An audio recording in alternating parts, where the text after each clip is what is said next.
La cosa che mi manca di più di mio papà è la sua voce, la sua presenza. Mio papà mi manca tutto.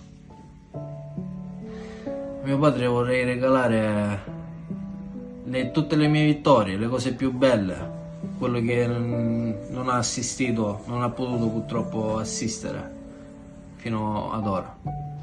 Non ci penso che mio padre non potrà vedere i suoi nipoti nascere, crescere, non potrà assistere ai miei successi, ai miei fallimenti, a tutto quello che viene adesso.